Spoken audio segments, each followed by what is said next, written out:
म्हणजे काय असं माहिती आहे? आग म्हणजे काय? आपण दिवसाची सुरुवात आगीपासून करतो. काय करतो?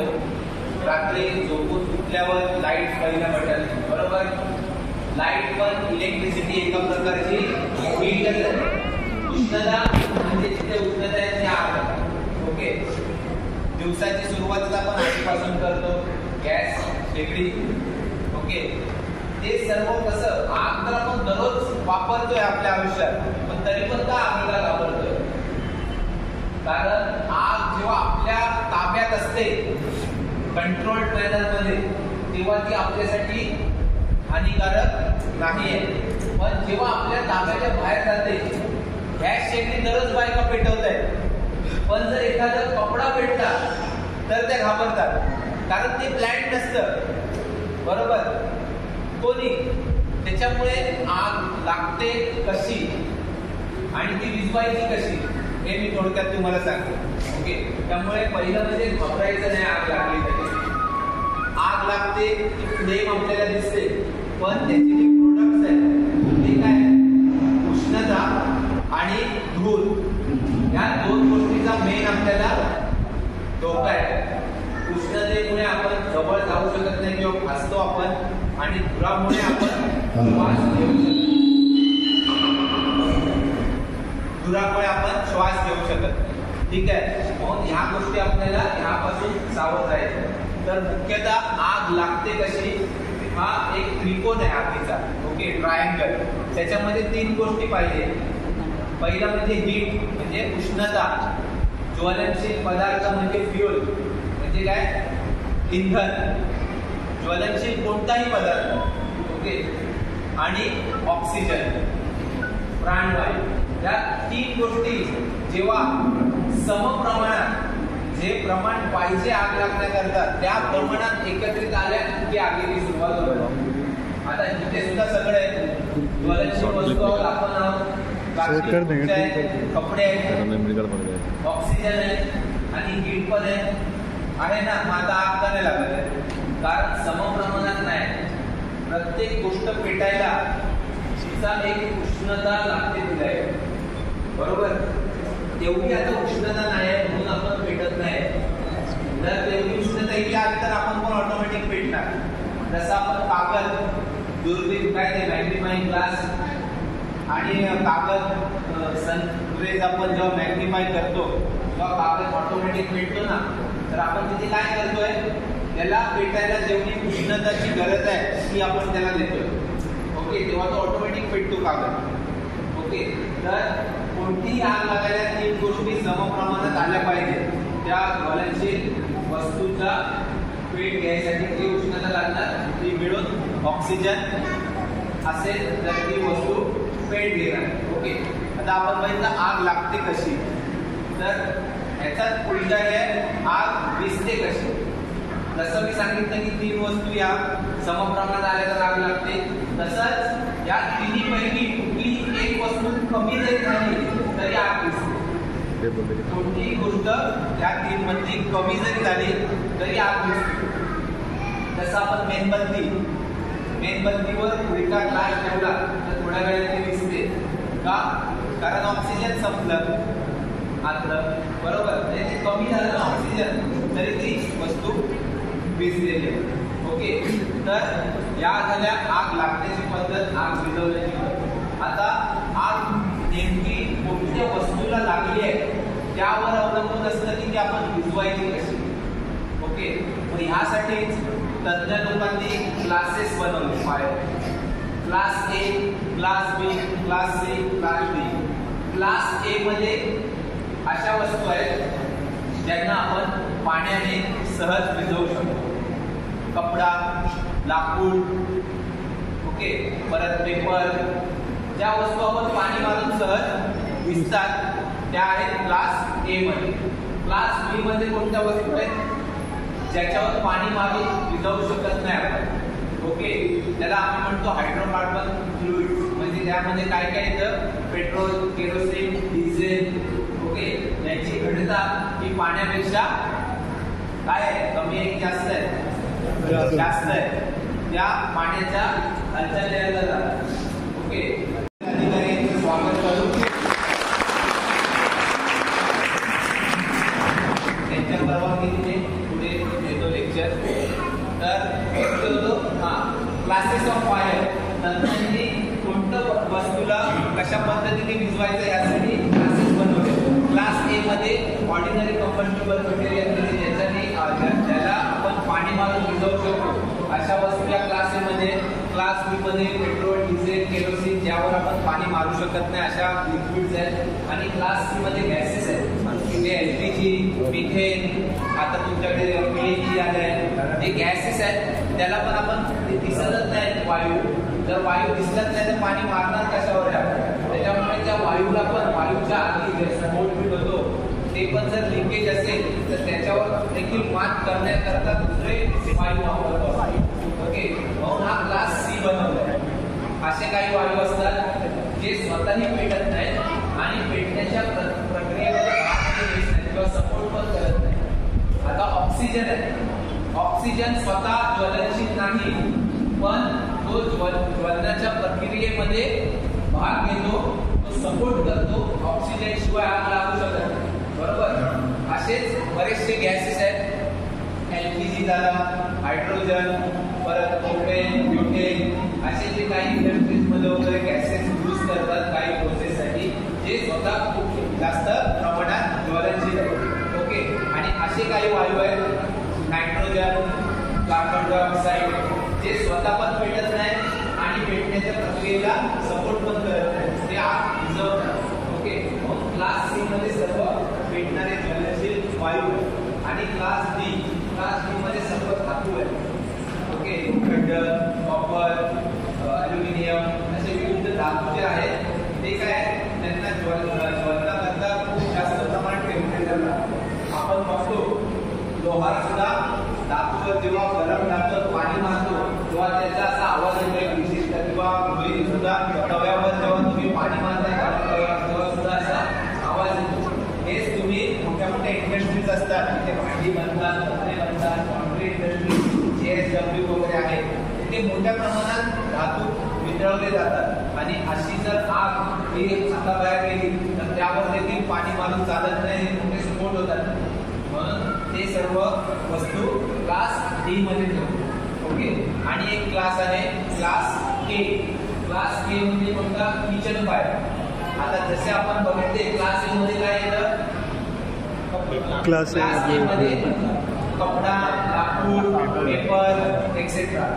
क्लास बी मध्ये काय येतं? Petrol, kerosene. क्लास सी मध्ये काय येतं? गॅसेस. आणि क्लास डी मध्ये काय येतं? धातू. आणि हा सर्व क्लासेसच्या वस्तू आपल्याला कुठे सापडतात? किचन. कपडा आहे, फर्निचर आहे class A. Class B oil आहे, तेल वापरतो ना आपण जेवण बनवायला. क्लास सी गॅस आहे, एलपीजी असेल, पीएनजी असेल. ओके, आणि क्लास डी धातू, भांडी आहेत. म्हणून क्लास के हा वेगळा क्लास बनवलाय. हे सर्व क्लासेस का बनवले? जेणेकरून कोणत्या इमारतीमध्ये कोणत्या क्लासमधली वस्तू जास्त वापरात आहे त्यानुसार त्या इमारतीला अग्निशमन यंत्रणा सुचवण्यात येते. ओके, आता ही रेसिडेन्शियल इमारत आहे, रेसिडेन्शियल आहे म्हणजे इथे क्लास ए फायरच्या गोष्टी जास्त आहेत, फर्निचर, कपडे इत्यादी. म्हणून इथे त्यानुसार पाण्याने अवलंबून असलेली सर्व सप्रेशन सिस्टीम देण्यात आलेली आहे. ओके, तर हे झाले क्लासेस ऑफ फायर. आणि आग कशी लागते आणि आग कशी विझवायची ते मी तुम्हाला सांगितलं. आता मी येतो तुमच्या इमारतीत. जसं की मी सुरुवातीला बोललो की बरेच जण तुमच्यातले यापूर्वी इमारतीत उंच इमारतीत राहण्याचा त्यांना अनुभव असेल आणि आता तुम्ही उंच इमारतीत शिफ्ट झालाय. तर तुम्ही 15व्या माळ्यावर राहता. ओके, तर 15व्या माळ्यावर तुम्ही राहताय आणि तुमच्या 5व्या माळ्यावर आग लागली तर तुम्ही काय करा? काय करणार तुम्ही सांगू शकेल? 5व्या माळ्यावर आग लागली, तुम्हाला अचानक कळालं आग लागली. रेफ्युज एरिया आहे. ओके, या गोष्टी तुम्हाला एक स्टेप बाय स्टेप सांगेल. तुम्ही प्रत्येक आपण सिनारिओ क्रिएट करूया आपल्या डोळ्यासमोर.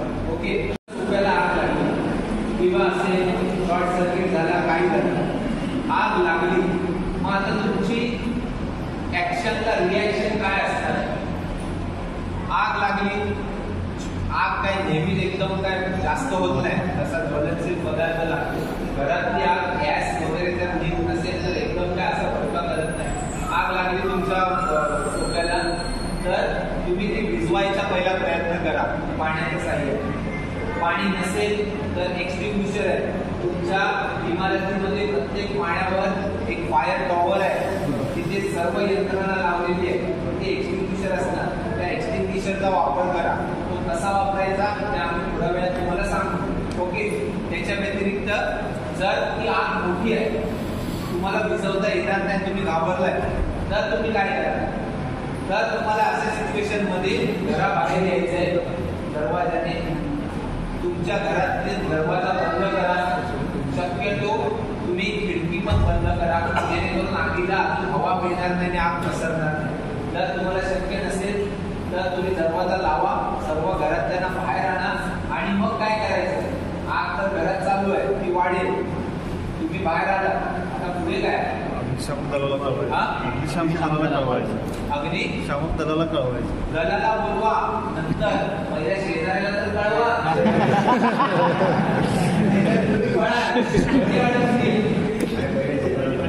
शेजाऱ्यांना एकच शेजारी आहे का? नाही. मग एवढ्या जणांना सांगण्याचा टाइम आहे का? नाही. काय कराल?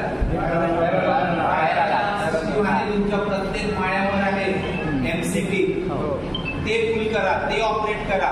ते कसं ऑपरेट करायचं ते सर्व तुम्हाला LNT वाल्यांकडून तुम्ही जाणून घ्या. एकदम सोपं आहे, काय वेगळं नाही.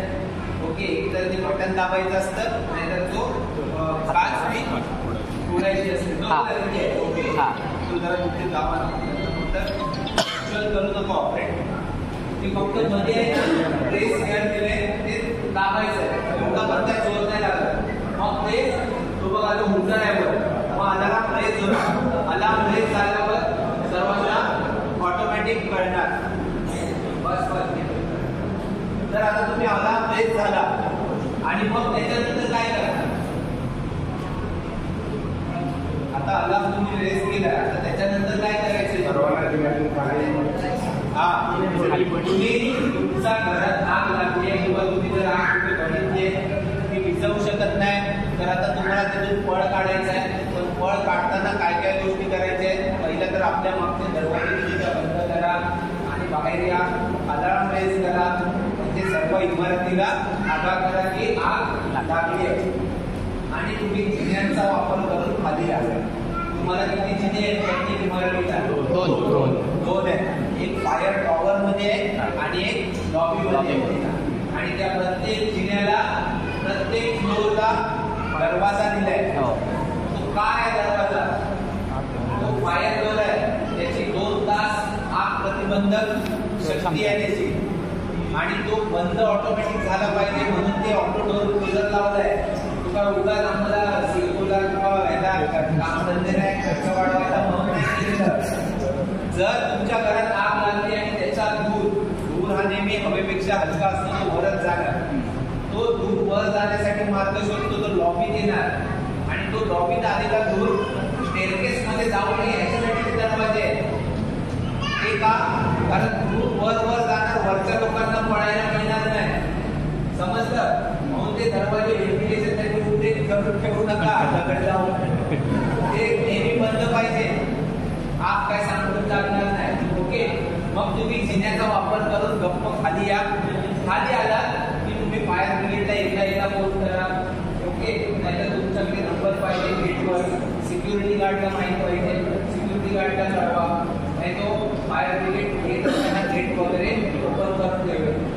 आणि मग खाली आला की फायर ब्रिगेडला गेटवर थांबा आणि त्यांना योग्य रीतीने दाखवा. इथे आम्हाला शोधायला जाणारच जाईल. ठीक आहे, आता मला इथे यायला 15 मिनिटं लागतील. ठीक आहे, म्हणजे तुम्ही योग्य माहिती द्या मग फायर ब्रिगेड. ठीक आहे, हा झाला सेम तुमच्या घरामध्ये आग लागली. PA सिस्टीमला, पण मला ते अडचणीचं वाटतं. ठीक आहे. तर आता दुसरा सीन आहे की तुम्ही तुमच्या घरामध्ये बसताय आणि अलार्मचा आवाज आला, कारण कुठेतरी आग लागली, बरोबर, आणि मग अडकणार. अलार्म वाजलेला ऐकू आला तर सर्वप्रथम घरातलं लाईट बंद करा आणि तुम्ही सर्वांना घेऊन बाहेर या आणि तुम्ही पण सेफ नंतर करायचंय. लॉबीत यायचं, जिन्यांनी खाली यायचं. तुमच्या घराला टाळं मारा, माझे सोने दागिने घ्या, परत पैसा अडका घ्या, हे सर्व काही करत बसू नका. घराला भले टाळं मारा चला सेफ्टीसाठी, पण सगळं काय वस्तू जमा करत बसू नका. तुमचा जीव महत्वाचा आहे, ठीक आहे. तुम्ही मग खाली यायचंय. आता दुसरा सीन की तुम्हाला लेट कळालं आग लागल्याचं आणि तुम्ही अडकलाय. ओके, तर अशा सीन मध्ये काय कराल, तुम्ही घराचं दार उघडल्यात बाहेर पडायला आणि बाहेर थोडा दूर आहे, मग तुम्ही अशा वेळेला घरातला एखादा रुमाल वगैरे थोडासा भिजवा, तो पिळा आणि तो नाकावर धरा आणि जमिनीला धरून तुम्ही खाली या. असं का? कारण दूर नेहमी वर जातो, तर आपण उभं राहून जर चालत राहतो बाहेर तर दूर जास्त आपल्याला श्वासांमध्ये येईल. ते जर मी असं वाकून गेलो तर कम्पॅरेटिव्हली वरच्या लेअरपेक्षा खाली जास्त ऑक्सिजन मिळेल तुम्हाला, समजलं. आणि नाक पण तुम्ही धरलेला आहात ओल्या कपड्याने. तर असं तुम्ही ट्रॉवलिंग करत बाहेर पडा, परत जिन्यात जावा, जिन्यातून खाली या. ओके, आणि आता लास्ट सिनारिओ की तुम्ही अडकलाय, काय खूप दूर आहे, काय दिसतच नाही, धुरामध्ये मुख्यतः काय दिसत नाही, आपल्याला श्वास घेता येत नाही आणि त्याच्यामुळे आपण जास्त घाबरतो. नेहमीची वहिवाट सुद्धा आपण विसरून जातो दिसत नसल्यामुळे. त्यामुळे अशा वेळेला काय करा, धुराला आपल्या घरामध्ये येऊन देऊ नका. तो तर येणारच, पण तुम्ही अडवा, दार बंद करा, दाराच्या पट्टी वगैरे असतात त्या ओल्या टॉवेलने वगैरे तिथे लावा, टॉवेल. ओके, म्हणजे जेणेकरून धूर येणार नाही. आणि तुम्ही सर्व तुमच्या घरातले दरवाजे खिडक्या उघडा. दरवाजा मेन बंद करा जिथून धूर येतोय. तो का उघडायचा? कारण समोरून येणारी हवा त्या धुराला पण थोडंसं लांब करेल आणि तुम्हाला पण ऑक्सिजन देईल जास्त. आणि तुम्ही मग खिडकीत वगैरे उभं राहून ओरडायचं, वाचवा वाचवा, आग आग. ओके, म्हणजे आम्ही आल्यावर आम्हाला कळेल तरी की तुम्ही या घरात अडकताय, ठीक आहे. तर हे झाले सिनारिओ, त्याच्यामध्ये तुम्ही कुठेही तुमच्या घरातच नाही, जेव्हा कुठल्याही तुम्ही मॉलमध्ये जाता, हॉस्पिटलमध्ये जाता, कुठल्याही कार्यालयात जाता, तिथे तुम्ही नेहमीचे नसता, तुम्ही पाहुणे म्हणून जाता, काहीतरी कामास्तव जाता आणि अशा वेळेला तिथे आग लागली तर तुम्हाला कळणार कसं कुठे जिनाय काय. त्याच्यामुळे तिथे सायनेजीस लावलेले असतात. ओके, जे रात्रीचे चमकतात, पण तुमच्या बिल्डिंग मध्ये पण लावलेत ना फायर एक्झिट, मग ते बघून ठेवायचं कुठे आहे काय आहे. कधी पण मॉलमध्ये थिएटरमध्ये बसताय, आग लागली तर तुम्हाला कसं काय कुठून जायचंय, तर ते सायनेजीस बघा एक्झिट कुठे आहे, त्या दिशेने बाहेर पडण्याचा प्रयत्न करा. कधीही आगीच्या वेळेस घरातच बाथरूममध्ये वगैरे राहू नका लपून, ते चुकीचं आहे. किंवा वरच्या साईडला पडू नका, टेरेसवर. हा, रेफ्युज एरिया आहे तुमचा वरती, तर तिकडे पडा, कारण तो मोकळा आहे, ठीक आहे. आता या झाल्या काही गोष्टी. आग लागते कशी, आग विझवायची कशी, कोणकोणत्या प्रकारची आग असते आणि तुमच्या इमारतीत जर आग लागली तर तुम्ही काय करा. ओके, तुमच्या इमारतीत अलार्म सिस्टीम आहे, त्याचसोबत फायर सिस्टीम पण आहे, ते होज आहे, हायड्रंट वॉल आहे, ते सर्व तुमच्यासाठी नाही आहे. तुमच्यासाठी फक्त होजरी आहे, पाईप जी गुंडाळी आहे ती. जर फक्त वरच्या टाकीला पण ती कनेक्टेड आहे, वरचा वॉल चालू असेल तर ते पाणी जसं आपल्या घरातला नळ उघडल्यावर माहितं तसंच त्या पाईपला पण पाणी येणार आहे. तो फक्त महिलांसाठी स्पेशली सांगतो.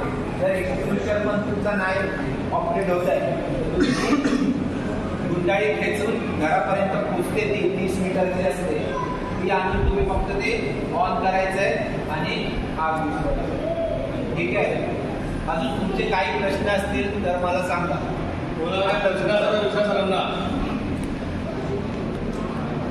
शॉर्ट सर्किट वगैरे होऊ देऊ नका. आता तर MCB आहे, ते MCB तर ऑटोमॅटिक ब्रेक होणार आहे. ओके, त्यामुळे त्याचा काय नाही.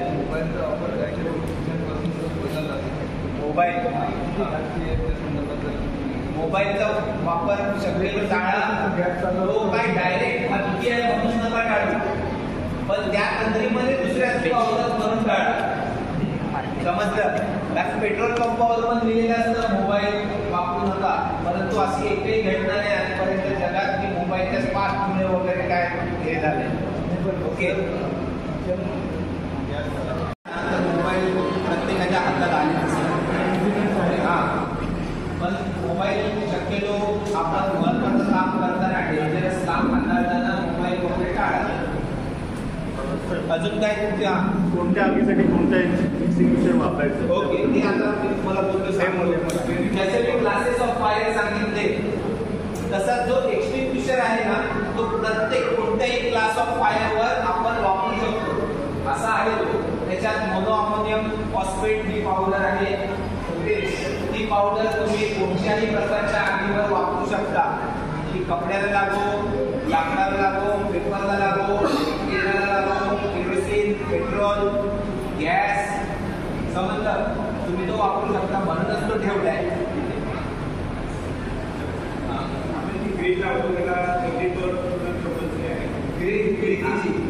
खिडकीच्या ग्रीनला आमचा काही संबंध येत नाही.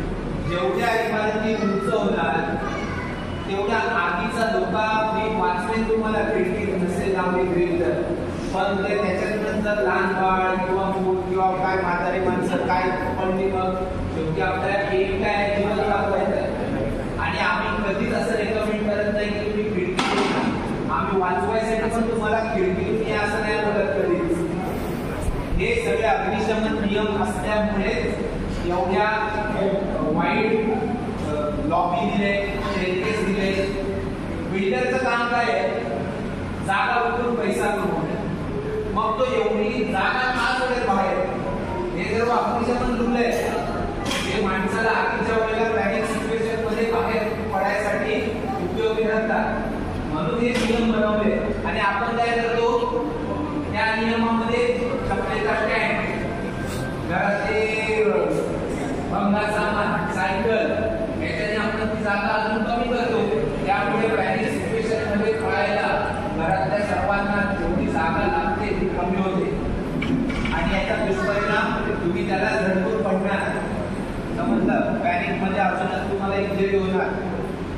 ठीक आहे, अजून काय तुमचे प्रश्न? रिफ्यूज एरियाचा यूज कसा केला जातो? तुमच्याकडे तुम्ही जेव्हा येता तेव्हा रिफ्यूज एरियाचा यूज कसा केला? रिफ्यूज एरियाचा यूज असा आहे, रिफ्यूज एरिया तुम्ही बघा तो तुमच्या इमारतीची जी बिल्डिंग लाईन असते त्याच्यापेक्षा थोडा बाहेर आहे. तिथे तुम्हाला धूर नाही येणार. दुसऱ्या कुठल्याही आग लागली आहे त्या माळ्यावर तरी त्याची हीट नाही लागणार आहे. आणि आम्ही त्या रिफ्यूज एरियाच्या खाली आमची शिडी लावून तुम्हाला वाचवू शकतो. टोरंटो स्कायगेट म्हणून आमची हायड्रोलिक प्लॅटफॉर्म असते, गाडी आगरला आहे. तिथून आम्ही ती इथे बोलवून तुम्हाला त्या रिफ्यूज एरियामधून वाचवू शकतो. तो रिफ्यूज एरिया म्हणजे कंपॅरेटिव्ह सेफ्टी बोलतो आम्ही. म्हणजे तुम्ही घरात अडकण्यापेक्षा त्या मोकळ्यात या. पण तिथून आम्ही तुम्हाला काढू, नाहीतर आम्ही आग विझू. आम्हाला वेळ मिळतो, तुम्हाला पण वेळ मिळतो. ओके, मग तिकडे तुम्ही अतिक्रमण करू नका. रिफ्यूज एरियामध्ये तुमच्या लावल्या गाड्या लावले, टेबल टाकला बसायला, असं काही करायचं नाही. ओके, हा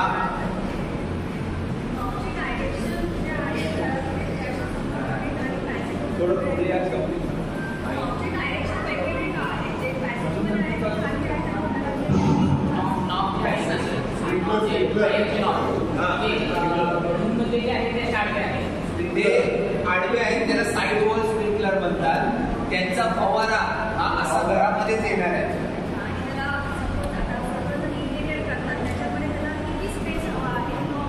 ते तुम्ही घरामध्ये ठेवा कुठेतरी. त्याला आहे ना बऱ्याचशा कॅप येतात. त्याला एक ती व्हाईट कलरची कॅप येते, त्याचं पण मेल्टिंग पॉईंट कमी असतो. आगीमध्ये स्प्रिंकलर जो तुमच्या घरामध्ये लागलाय तो 57 डिग्री हीट झाली की तो ऑटोमॅटिक फुटतो. आता 57 डिग्रीला तो फुटतो.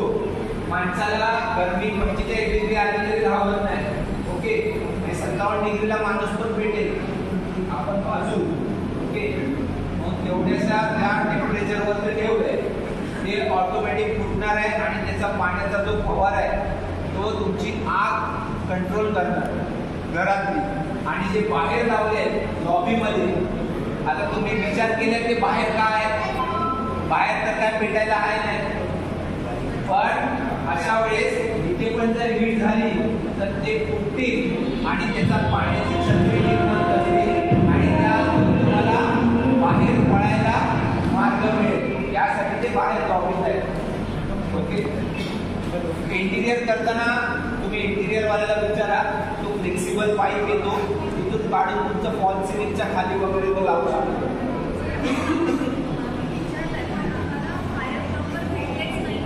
नाही ते इतर नंबरला तर माहिती असतं, बऱ्याचशा घरांमध्ये केलं असेल. ऑफिसेसमध्ये तुम्ही जाता किंवा फॉल सिलिंगच्या खाली असतो ना, फक्त स्प्रिंकलर हेड असतो तो तसाच कनेक्ट केलाय, त्याचा पाईप खूप वर असतो. नाही तुम्ही पण ती माहिती घ्या पाहिजे तर नंतर सांगतो.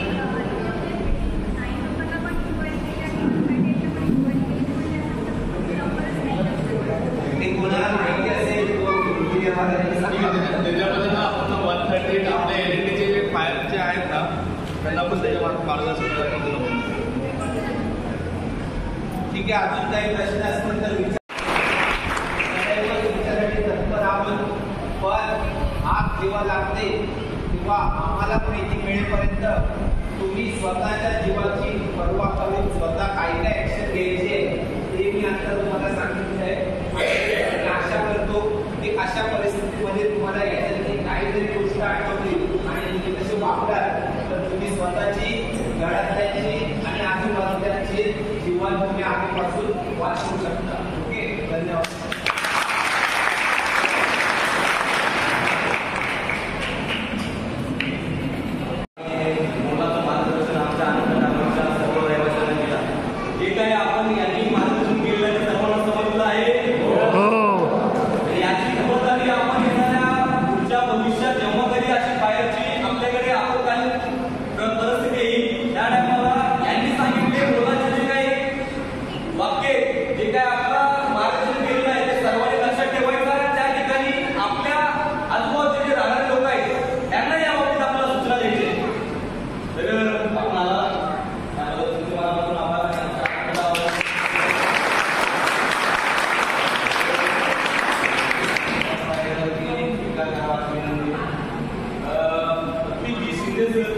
यांचा मान सन्मान आपल्या अंतगावाचे सुविधा यांना विनंती करतो की त्यांनी करावा.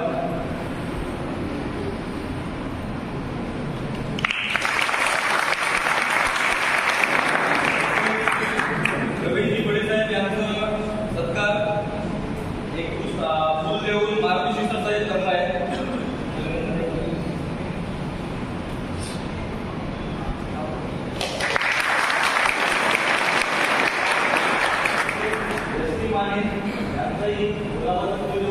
सन्मान आपले सावंत करणार आहे.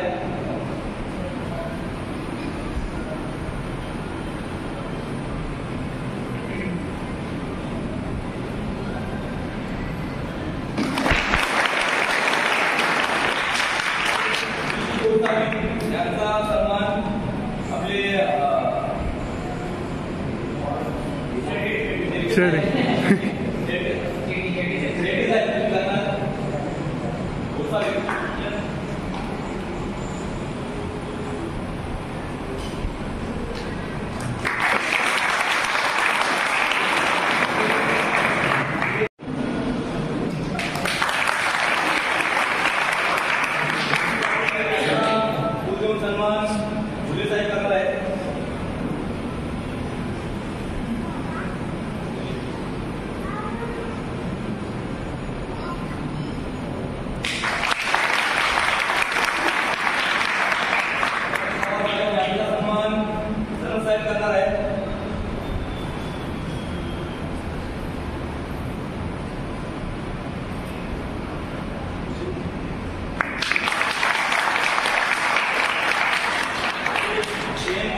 मी काय करतो, आता तुम्ही बाहेर नका येऊ, कारण बाहेरचं सेशन आहे, इथेच तुम्हाला एक्सटिंग्विशरची माहिती दिली पाहिजे.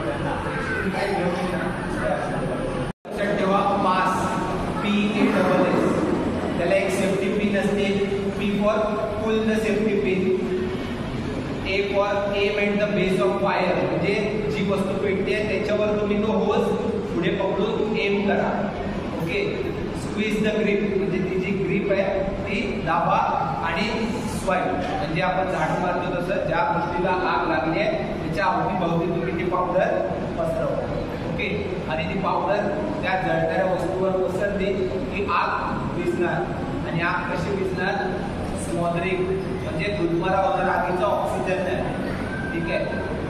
तर ते आता एक्सटिंग्विशर यूज करायचा डेमो ॲक्च्युली द्यायचा होता, परंतु तुम्ही लक्षात ठेवा त्याच्यात काय मोठी गोष्ट नाही. तुम्ही घेऊन हाताने तो फक्त पिन काढायचे आणि तुम्ही तो एक्सटिंग्विशर ड्रॉप करायचा. ओके.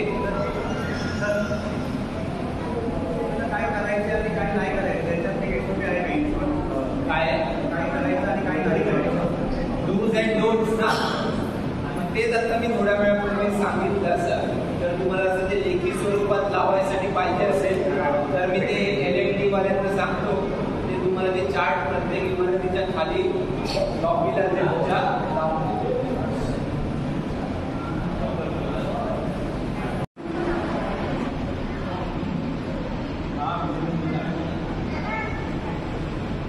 आग लागल्यावर आता याचा प्रश्न आहे, विजेमुळे आग लागते त्या परिस्थितीत काय करायचं? आग लागते कशामुळे ते तर आपण अडवू शकत नाही किंवा ते कमी करू शकतो, पण ही विजेमुळे आग लागलेली नॅचरल आहे, तो एक नॅचरल डिझास्टर आहे, तर ती आपण तर थांबवू नाही शकत. वीज पडू नये तुमच्या इमारतीवर, याच्यासाठी लाईटनिंग कंडक्टर लावलेले आहे.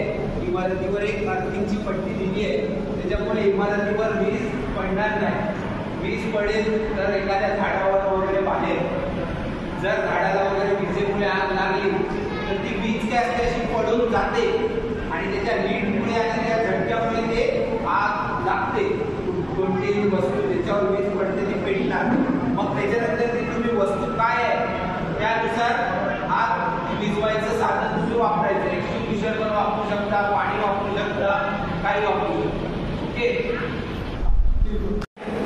त्याच्यावर एक प्रेशर गेज आहे, तो प्रेशर गेज नेहमी हिरव्या मार्कवर पाहिजे पाणीच्या, त्याची निडल हिरव्या मार्कवर पाहिजे. जर साईडच्या लाल मार्कवर गेली म्हणजे त्याच्यातलं प्रेशर डाऊन झालंय, हा यूज होऊ शकत नाही, हा मग रिफिलला पाठवायचा. ओके. आता आपण बघता याचा निडल आहे ग्रीनवर. ओके. आता मी आग लागली, मी आलो घेऊन, ठीक आहे, मी उजव्या हाताचा वापर करतो, मग मी उजव्या हातात हा एक्सटिंग्विशर पकडलाय, हे मी सील आहे ते काढतो. आता ही पिन आहे. Okay. Pin pull the safety pin, aim at the base of fire. बघा तुम्ही पकडले, तुम्ही इथे पकडल्यात तर तो असा असा होणार. Okay. Aim at the base of fire, squeeze आणि पसरवा, बस एवढंच आहे. ओके. एक्सपायरी ना 2 वर्षांनी एकदा, आता तर 5 वर्ष दिले, 5 वर्षातून एकदा रिपीट करायचा असतो. त्याचा IS आहे 2190, त्यामध्ये दिलेलं असतं. पण सध्या 2 वर्ष पहिले LNT वाले हे रिपेरिंग वगैरे बघणार आहे, त्याच्यामुळे ती निडल जी मी बोललो ना, ती जर खाली असेल तर तुम्हाला लगेच तो बदलायचा, आणि निडल नाही खाली झाली आहे, तो वापरा विना तो 2-3 वर्ष एकाच जागी आहे, तर तुम्ही तो 2-3 वर्षानंतर तो तुम्ही बदला किंवा टेस्टिंगला द्या. ठीक आहे.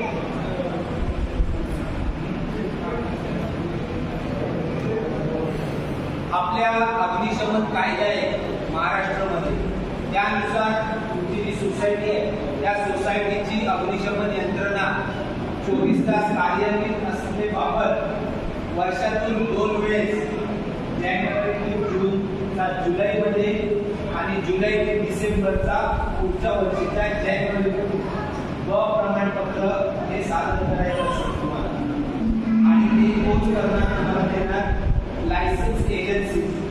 आपल्या आपल्याला गाडी चालवायचं जसं आपण मिळतो तसं अग्निशमन यंत्रणा देखभाल दुरुस्ती आणि बसवण्याकरिता कंपन्यांना परवाने दिलेले असतात. त्या परवानाधारक कंपनीकडूनच तुम्हाला ते करून घ्यायचे. ओके, ठीक आहे. थँक्यू.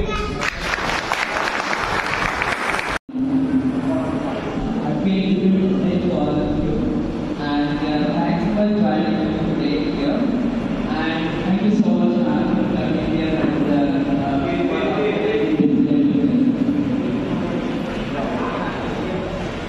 ठीक है, आपका सबका धन्यवाद यहाँ पे आने के लिए. और मैम भी है यहाँ पे, तो बहुत अच्छी है.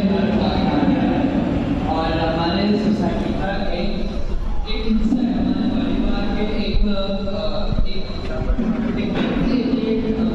जिस तरीके से हमारे घर में भाई बहन सब होते हैं, इसी तरह हमारे पुलिस वाले भी हमारे साथ में रहते हैं.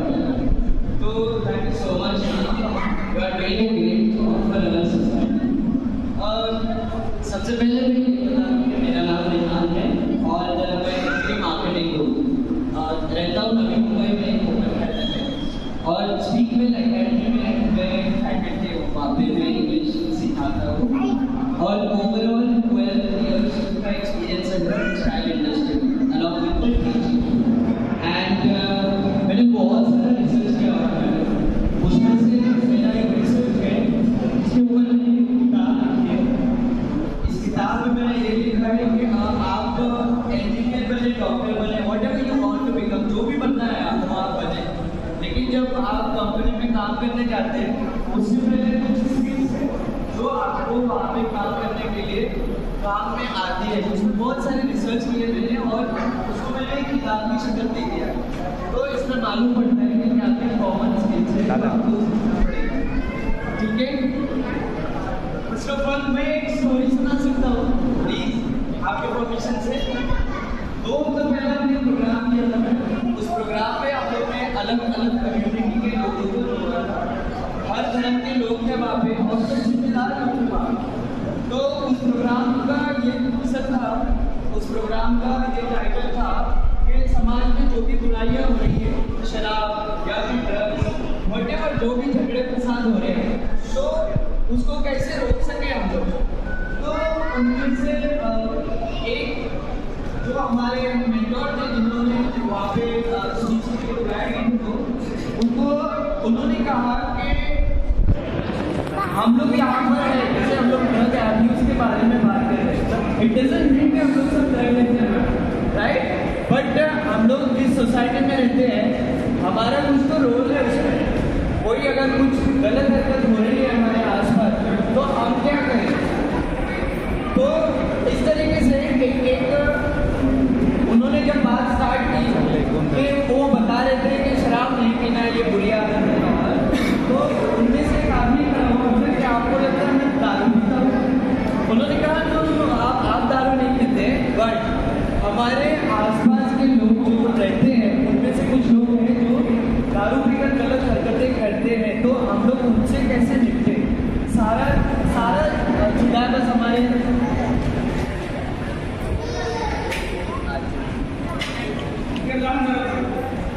बोलते हैं. मेरा आवाज आ रहा है?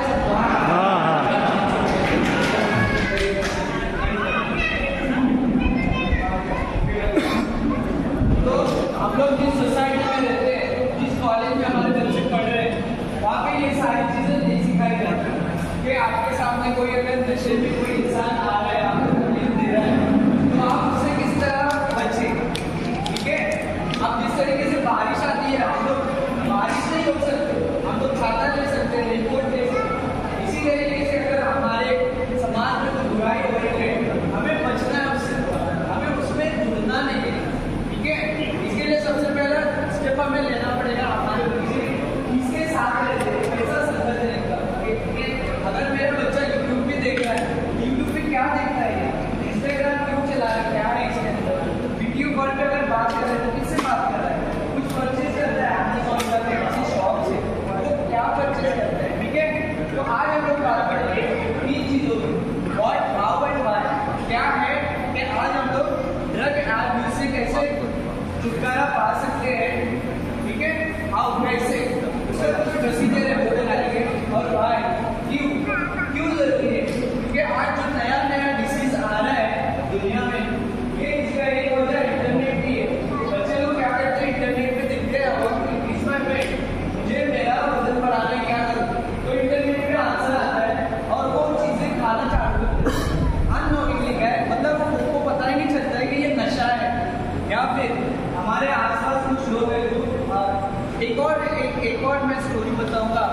जैसे हॉस्पिटल में एक लड़का पढ़ता था, MBBS का स्टूडेंट था, पता चला कि ये ट्रेन में बैठता है और सो जाता है और आखिरी स्टॉप पे जाके सोया रहता है, फिर से ट्रेन आती है, फिर से जाती है और शाम तक ये सोया हुआ रहता है। तो दोस्तों को पता चला, दोस्तों ने इंक्वायरी की ये है किधर। उसको जब पता किया तो उसको किसी ने ड्रग दिया था या खुद से लिया था, वो चालू है, उसके ऊपर बातचीत चालू है कि ये ड्रग एडिक्टेड नहीं था, शायद किसी ने दे दिया इसको। पर वो स्टूडेंट MBBS का स्टूडेंट है, तो आप समझ सकते हैं कि वो बहुत स्टूडियस था, पढ़ने वाला लड़का था, लेकिन गलत संगत में उसको क्या मिल गया, ड्रग मिली और वो उसके साथ परेशान हो गया। उसको अभी चल रहा है, उसका ट्रीटमेंट चल रहा है। लेकिन मेरा कहने का एक ही है, जब कभी हमारे आसपास कुछ दिखता है, कुछ डाउटफुल एक्ट दिखता है, तो आप सबसे पहले अपने सोसाइटी के जो जिम्मेदार लोग हैं, जो लीडर बोले जाते हैं, उनको आप बताएं कि सर हमारे यहाँ पे ऐसा हो रहा है। वो आपका नाम नहीं लेंगे पर उस बुराई को जरूर होंगे। अगर उनसे नहीं हुआ तो वो उनके ऊपर किसी को बताएंगे, पुलिस को बोलेंगे, किसी को तो बोलेंगे। पर हमारा एम ये है कि वो बुराई होना चाहिए, कैसे जो कुछ भी गलत हो रहा है वो रुकना चाहिए। तो अभी हम लोग समझते हैं कि ये रोकथाम के लिए हमें कौन मदद कर सकता है। तो सबसे पहला जो है हमारा हेल्थ केयर डिपार्टमेंट होता है, ठीक है, वो आपको मदद कर सकता है। दूसरा जो है एजुकेशनल इंस्टीट्यूट, कॉलेजेस हैं, बहुत सारे स्कूल्स हैं, वहाँ पे आप बता सकते हैं कि सर हमारे सोसाइटी में कुछ गलत एक्ट्स हो रहे हैं, ठीक है। तो वो आपने वहाँ पे स्टूडेंट्स को बोलो, अपने लेक्चर्स में बताएंगे कि ऐसा हो रहा है हमारे सोसाइटी में, it should not happen like this, right. वो गाइड करेंगे आपके बच्चों को। Third, NGOs end rehabilitation centre, बहुत सारे NGOs हैं हमारे आसपास में जो आपको मदद कर सकते हैं इन एनी केस। आपको जो भी प्रॉब्लम्स है वो हर वक्त आपके साथ है, आप उनसे अप्रोच करें। Fourth one, community leaders. Community leaders भी आपके साथ ही होते हैं और ये हमेशा अवेलेबल रहेंगे आपके लिए, क्योंकि ये लीडर है, ये हमें रास्ता बताते हैं ना।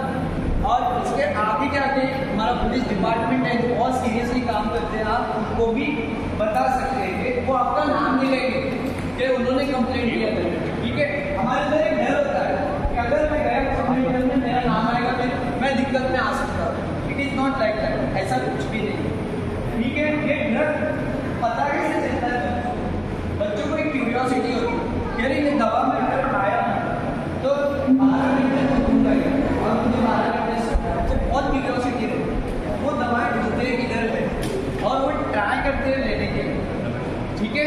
जब आपका बच्चा रोज अगर 6 घंटे सोता है, वो 10 घंटे 12 घंटे 14 घंटे सो रहा है, तो आप उसको पता करें ऐसा क्यों हो गया, ऐसा क्या था, क्या किया, क्या रीजन क्या है, आप उसको फाइंड आउट करें। किसी भी प्रॉब्लम को सबसे पहले आइडेंटिफाई करना होता है, पहचानना होता है कि प्रॉब्लम क्या है। अगर हम लोग को प्रॉब्लम ही नहीं पता चलेगा तो हम लोग उसको सॉल्व कैसे करेंगे, है ना। हम लोग जब दवा लेने के लिए जाते हैं डॉक्टर के पास, डॉक्टर हमें इतने सवाल करते हैं, नींद हुआ है क्या आपका, कब से बुखार है, अच्छा कब भी है, कब से हो रहा है, आपने क्या खाया था, है ना। ये सिर्फ इसलिए पूछते हैं कि वो बीमारी को पहचानना चाहते हैं, फिर उसके हिसाब से दवा देते हैं। इसी तरह हमारे समाज में क्या बुराई चल रही है, जब तक हम लोग नहीं पहचानेंगे हम लोग दवा नहीं दे सकते, ठीक है। हम लोग सब मिलकर कोशिश करेंगे। अब जब ये सब हो रहा है, ये जो कैंपेन्स होते हैं ना, बहुत अच्छे रिजल्ट्स आते हैं। इसमें सबसे पहला ये 25% रिड्यूस हुए, जस्ट बिकॉज ऐसे वाले कैंपेन्स होते हैं जहाँ पे लोगों को अवेयरनेस किया जाता है कि ड्रग के एब्यूज से आपकी सोसाइटी में क्या बेनिफिट हो सकते हैं। अगर कोई नशे में आता है, जरूरी नहीं है मेरी बहन को छेड़ेगा, जरूरी नहीं है मेरे भाई को मारेगा, जरूरी नहीं है मेरा ही कार तोड़ेगा, वो कुछ भी कर सकता है। वो नशे में उनको नहीं पता है वो क्या करने जा रहे हैं, क्या करना चाहते हैं, वो कुछ भी कर सकते हैं। तो हमें उनसे कैसे बचना है, उनको कैसे रोकना है, और वो कौन लोग हैं जो हमारा हेल्प कर सकते हैं इनको रोकने के लिए, ठीक है। वो हमने अभी डिस्कस किया कि हमारे लीडर्स हैं, हमारे कम्युनिटी के लीडर्स हैं, NGO है, डॉक्टर्स है और हमारे पुलिस डिपार्टमेंट, ठीक है। तो इसका सबसे बड़ा फायदा हुआ है कि reduction in drug crime cases, drug crime cases बहुत कम हो गए, 40% इंक्रीज रिपोर्टिंग हुआ है, रिपोर्टिंग 40% का ग्रोथ हुआ है, लोग रिपोर्ट कर रहे हैं आजकल ये कैंपेन करने की वजह से। 30% रिहैब रेफरेंस हुआ है और 50% एटीट्यूड में शिफ्ट हुआ है। लोगों का एटीट्यूड चेंज हो गया है, लोगों का नजरिया चेंज हुआ है सोचने का किसी भी बुराई को लेकर। तो अभी आपको अगर ऐसा कोई एक्ट किया तो क्या करना है, तो पुलिस का हेल्पलाइन नंबर, अभी मुंबई पुलिस का हेल्पलाइन नंबर है 8828111211। आपको कॉल करना है, ठीक है। इसका कोई आइडेंटिफिकेशन नहीं होगा किसने कॉल किया है नॉट, बट आपका रिपोर्टिंग जेन्युइन होना चाहिए। मेक श्योर आप सही रिपोर्ट करें, जो है वो बताएं, ठीक है। और आपको डरना नहीं है कि अगर मैं बताया तो मेरा नाम आएगा और मुझे तकलीफ दे सकता है। It is not like that, ऐसा कुछ नहीं होता। अभी कि ये ड्रग वगैरह कहाँ सप्लाई होता है, पहले तो वो देखना पड़ेगा, कहीं से तो खरीद के ला रहे, राइट, और फिर उसके ऊपर काम करना पड़ेगा कि ये बेच और कैसे बिक रहा है, ये लीगल। अभी हमारे एक कम्युनिटी में हम लोग इसके रोकथाम के लिए, सर आपके हिसाब से क्या सोल्यूशन हो सकता है कि हम लोग को ड्रग का यूज कम करने के लिए, आपकी कम्युनिटी के एक मेंबर है और आप सीनियर सिटीजन हैं, तो आप क्या क्या क्या सजेशन देंगे हमारे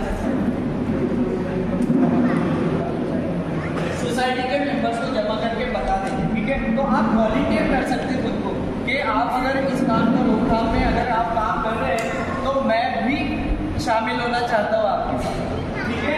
फैमिली सपोर्ट होना चाहिए। और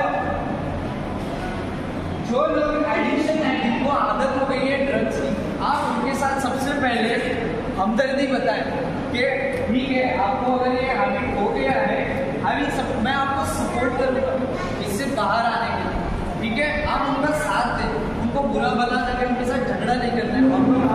मैं देखता हूँ आप कैसे करता है, it is not going to work, ये काम नहीं कर सकते हम, ठीक है। बुराई को प्यार से हम लोग दबा सकते हैं। अभी अब हम लोग को इसको रोकने के लिए क्या एक्शन लेना चाहिए, आपने बताया दे सके तो आपको इन्फॉर्म करना है सबसे पहले। दूसरा है इनके साथ कोलैबोरेशन करना है, हमारे लीडर्स, एनजीओज और पुलिस के साथ, इनके साथ मिलके काम करना है। ये इनका अकेले का काम नहीं है पुलिस वालों का, है ना। तो हम लोग को सबको मिलके काम करना है। सोसाइटी में हमें रहना है, हमारे घर पे पुलिस नहीं आएगा हर बार ना, पुलिस लोग नहीं आया करेंगे और हमारे लीडर्स भी नहीं आ सकते हमारे घर पे। तो हम लोग सबको मिलके काम करना है। इसका जो काम है आपको बताएं कि सर आप सीनियर हैं, आप बात करेंगे, लोगों को जल्दी समझना और हमारे कम्युनिटी को हम जोड़कर रखें, ठीक है। तो आप सब लोग रेडी हैं इसके ऊपर काम करने के लिए? Yes. Thank you so much. आप कुछ पूछना चाहते हैं तो आप पूछ सकते हैं। बात कर रहा हूँ सर, इसका मतलब ये नहीं हम लोग ड्रग लेते हैं, मैं भी नहीं लेता, कोई नहीं लेता है, ठीक है ना, कोई भी ड्रग नहीं लेता है, लेकिन हम लोग समाज में रहते हैं, अलग अलग टाइप के लोग हैं यहाँ और उनके साथ रहना है हमें, हम उनको नहीं छोड़ सकते और वो हमें नहीं छोड़ सकते। तो हम लोग ऐसा क्या करें कि कोई भी ड्रग अच्छा हो या बुरा हो, ड्रग तो ड्रग है ना। तो अगर हमें नहीं लेने तो क्या करना होगा, हमें एक्सरसाइज करना होगा, योगा करना होगा और भी बहुत सारे एक्टिविटीज होते हैं हमारे सोसाइटी के अंदर, रनिंग करते हैं, वॉकिंग करते हैं, अच्छे से अच्छा खाना खा सकते हैं। ये बेस्ट सॉल्यूशन है। अच्छे लोगों में हम लोग रहें, जिस तरीके की संगत होगी ना वैसे बनेंगे हम। म्हणजे मेडिसिन घेणं पण एक ड्रग्सच झालं, मेडिसिन घेणार म्हणजे ते पण एक ड्रग्सच झालं, त्याच्यासाठी वाचण्यासाठी। मेडिसिन भी एक ड्रग है ना, इसके साइड इफेक्ट्स भी हैं, तो हम लोग क्या करें कि मेडिसिन लेना ही ना पड़े, पानी ज़्यादा पीना है, अच्छा खाना खाना है, एक्सरसाइज करना है, योगा करना है और हमारे कम्युनिटी में जो प्रोग्राम्स होते हैं उसमें हम लोग को साथ में बैठना सुनना है, ये क्या सिखा रहे हैं, क्या बता रहे हैं। इस तरीके से हम लोग ये जो ड्रग एब्यूज का फाइट है जो हमारे कम्युनिटी और पुलिस के साथ में, तो इसके साथ हम लोग फाइट कर सकते हैं, इसको रोक सकते हैं। अगर आपको कुछ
त्यासाठी त्यांची मी इथून पुढे जरी आमचा असा प्रॉब्लेम असेल तर असेच आम्हाला मार्ग लावते ही विनंती आपल्याला.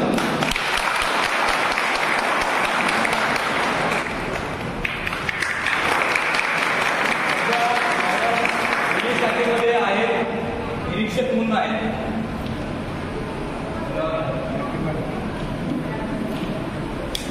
रियान सरांचा उपचार दादा साहेबांना विनंती करतो की त्यांनी करावा.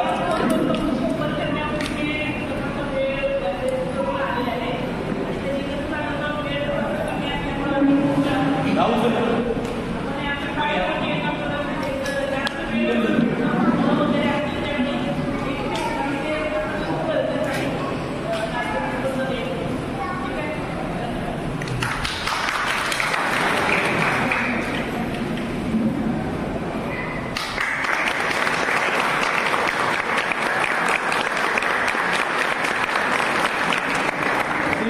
विभागाचे पुष्पराज पाटील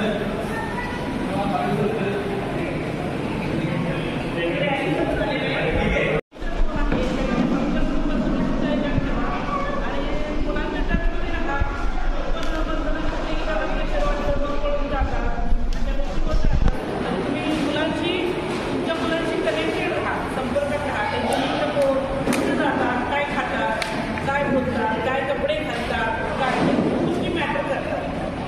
त्यांना फक्त लक्ष आणि त्यांचा सपोर्ट राहतो.